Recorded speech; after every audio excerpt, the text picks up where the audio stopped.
snack. Me and you gonna have a little chat about books. Hi guys! So I am here today to do a book review, and the book that I'm going to be reviewing is Otherland, City of Golden Shadow by Tad Williams. This is the first one in the Otherland series. I believe there are 4 books in the series. This is a book that is from the late 90s, and I really hadn't read any Tad Williams yet, so I thought it was about time that I got to this. I was going to do a buddy read of this with a couple of other lovely people, but then I sped ahead and read it way before them because I ran out of audiobooks, and then I needed a new one, and this is the one that I picked up. So I did listen to the audiobook of this, and I would recommend the audiobook if you guys want to check it out that way. Feel free to do so. I think it's a good format and a good narrator. This is a pretty chunky book. I think all of them in the series are pretty chunky. They're about 900 plus pages, but I really enjoyed this, and I didn't give it as high a rating as I wanted to, and I'll go into why I didn't later on. But this story captivated me whilst I was reading it. I basically spent 2 or 3 days solidly doing university work and painting, and whilst I was doing that I was just listening to this non-stop, and it was really immersive, really fantastic, and I had a great time doing so. This is set in a very cool world. It is basically our world, but things have progressed to a very scientific, technologically advanced world. So we have discovered technologies that we haven't yet discovered in our world a lot earlier in the history of this world. And so we have different countries. We're mostly set in South Africa. We follow a character who is South African, but we also have reference to people from other countries around the world. As I said, this is kind of a science fiction. I would say it's science fiction, but equally I would say it's a very good blend of science fiction and fantasy. Some of you might know I recently read Dune, and Dune is a blended science fiction and fantasy, but it didn't work for me at all. I didn't feel like it was done well. I didn't feel like it captivated my attention. This was fantastic, and it was a really great blend of science fiction and fantasy, because although we have all of this technology and it's very advanced, the focus of this story is on virtual reality, and virtual reality can be anything you like, and you can basically create whole worlds, whole cities, whole places within this dimensional virtual reality. And it's a very cool idea, which means that you can also create fantastical worlds. You don't have to create a scientific world, you could create a fantastical world. If you like Ready Player One, and you want Ready Player One but with more world building, more diverse characters, more of an out of the virtual reality situation as well, I think this is a great book. This was published before Ready Player One, but it is fantastic, and I could definitely see how Ready Player One might have taken some of the ideas from this. I don't know if that's true, but it definitely has similar themes to Ready Player One. So if you like that and you want a massive extension on virtual reality, then I think this is one that you will enjoy if you're happy to plough into something that's a long read rather than a really quick one. It has some excellent world building, some absolutely excellent virtual reality worlds that we come across whilst we're reading this story. I fully believed in some of these. I felt like they were fantastically well described.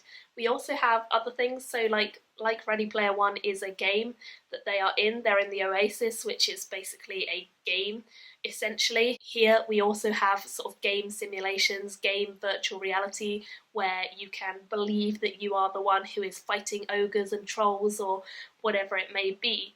It's a really interesting idea of sort of trying to figure out what's real and what's not real. There were definitely some moments where we have characters who are dreaming, and I thought they were in virtual reality, and then you realise they're not in virtual reality, they're dreaming, and then you realise that actually they are dreaming, but they're in the virtual reality dreaming, and it's all very mind messy but really cool. We also have scenes where they're in the real world, and the real world story is actually really interesting as well as the virtual reality world story, so I think they work in tandem pretty well. Most of the real world story focuses on a young lady called Renee, and Renee is a teacher. She teaches people how to use and create virtual worlds and virtual reality, and she works at a university. She basically is the only one in her family who's working because her younger brother is not able to, he's quite young, and her father is an alcoholic and her mother died when they were younger, so she's the only sort of breadwinner for the family, and so she has to work long hours and she's worn out a lot of the time, stressed out about her younger brother and her father not getting along. And then things take a turn for the worse when she realises that not only do her younger brother and father not get along, but also now her younger brother has got himself mixed up in some bad stuff on the VR, the virtual reality. He has gone into places he's not allowed to go. There are certain areas within VR that you are not allowed to go unless you have been permitted, unless you have been granted access. And of course, within this world where we have the virtual reality as a common thing, people are hackers. They know how to hack the system, they know how to break into these sorts of places that are private, and they know how to get involved in things they're not supposed to be involved in. That's exactly what her younger brother ends up doing. He gets involved in something that he doesn't understand, he doesn't know about, and she doesn't really understand either. And it causes a lot of stuff to go wrong because he then loses consciousness and is in a coma, and no one knows why. There is no visible reason for him to be in a coma, but he is. So Renee, along with her new student who is called Sabu, they basically team up and decide that they're going to find out what has happened to her younger brother, why he's in this coma, and they think it's connected to the net, the virtual reality, so they try and delve into what's going on, what's happening. They're not the only characters, we have a couple of other characters that we focus on as well. Orlando and Frederick, who are a young pair of friends. They play on the virtual reality in games, they are really high in the leaderboards and always spend as much of their time as possible on the game. Orlando is a character who has actually got a really degenerative disease, and so he is mostly unable to do things in the real world, and so he spends a lot of time in the virtual reality, and Frederick has his own secrets that you find out later on. We also have Christabel. Christabel is a very young child. She doesn't really understand a lot about virtual reality, but of course growing up in this world she has virtual goggles where she can read stories or have them read to her and things like that. It's a commonplace thing that pretty much everyone has some access to the internet, and if they don't, then that's extreme in this world, very extreme. Even the poor people have access to the net, it's just not as good access as the people who are at the top. And so she has access to the net, and she also has a friend.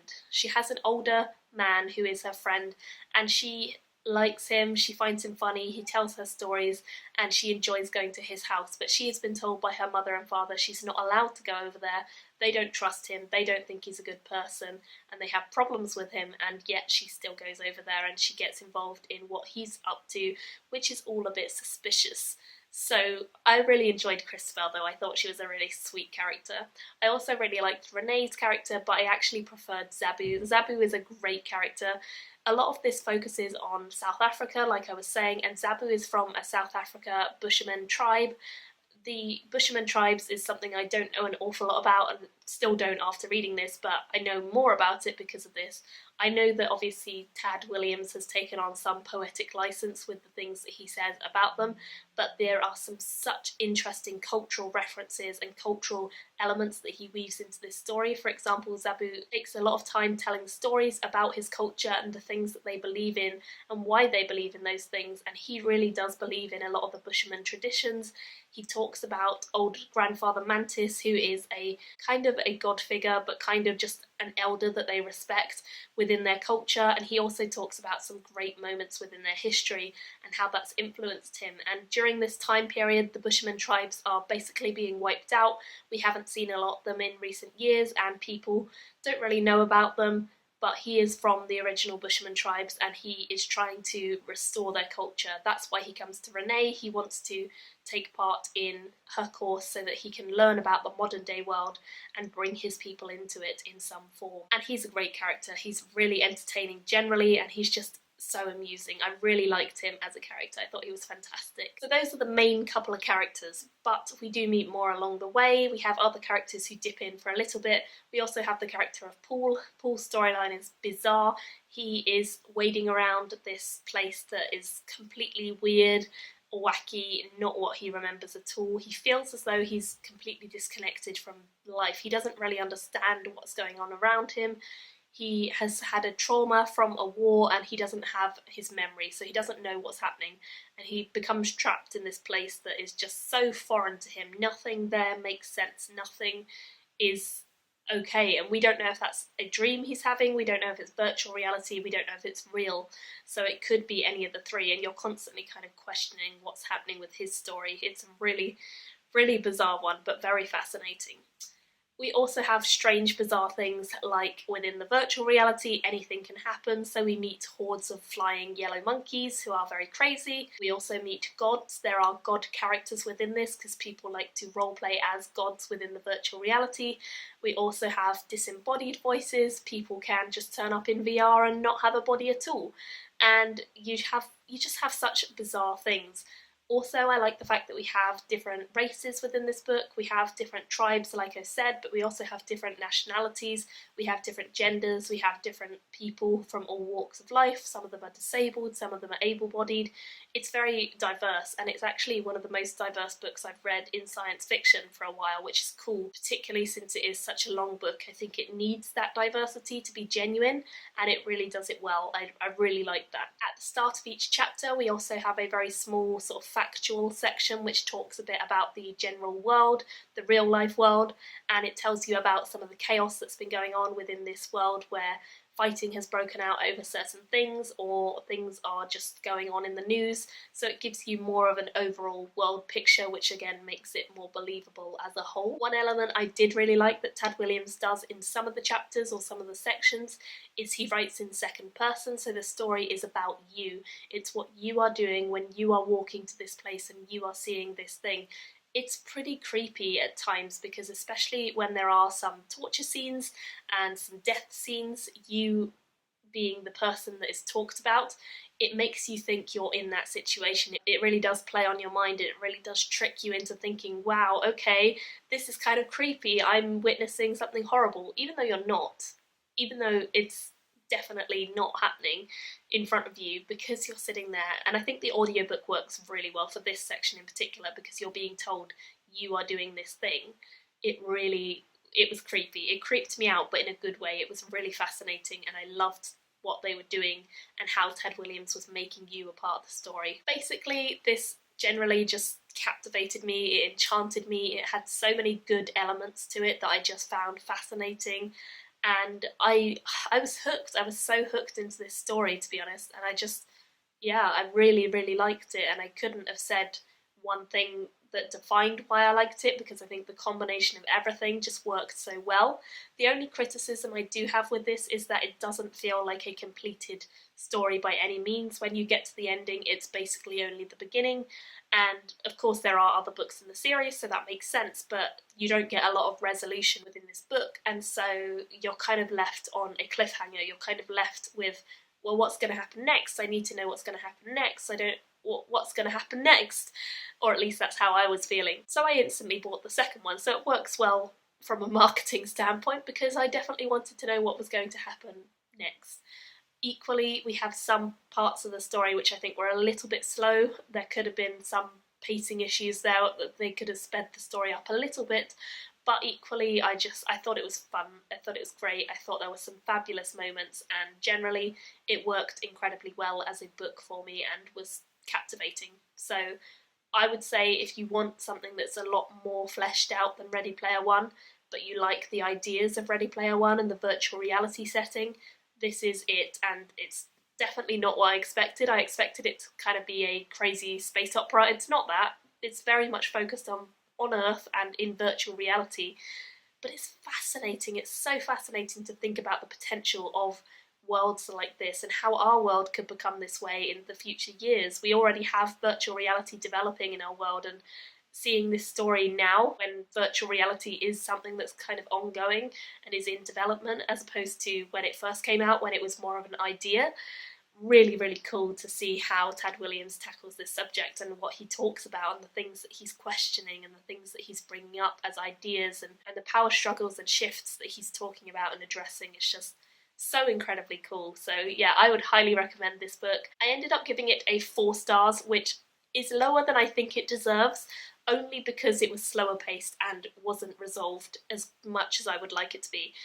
However, I still think it's exceptionally good, and I would have loved to give it a 5 stars. I just think it's not quite on that level. So a 4 stars, really, really loved it. I would love to hear if you guys have read this. If you've read any Tad Williams, or if you've read this series in particular, what do you think of his writing and his stuff? This was the first one for me, like I said. I know that Brock absolutely loves this series, Brock from Let's Read, and I know a couple of other people who've read it and enjoyed it. So yeah, I think I'm going to be picking up more of his stuff because I've really, really liked this. And I've recently picked up a couple of his other books after reading this and wanting more. So I'm definitely going to be on a bit of a Tad Williams binge from now on, I think, because he's exceptional as a writer, and he might be a little long-winded, but he's nothing on Robert Jordan. So that's always the way to look at things. Really, really fantastic book, and one I'm looking forward to continuing the series for. So I gave it 4 stars, like I said. Let me know your thoughts down below. Thank you all for watching, and I will see you all very soon in another video. Bye! Me and you gonna have a little chat about the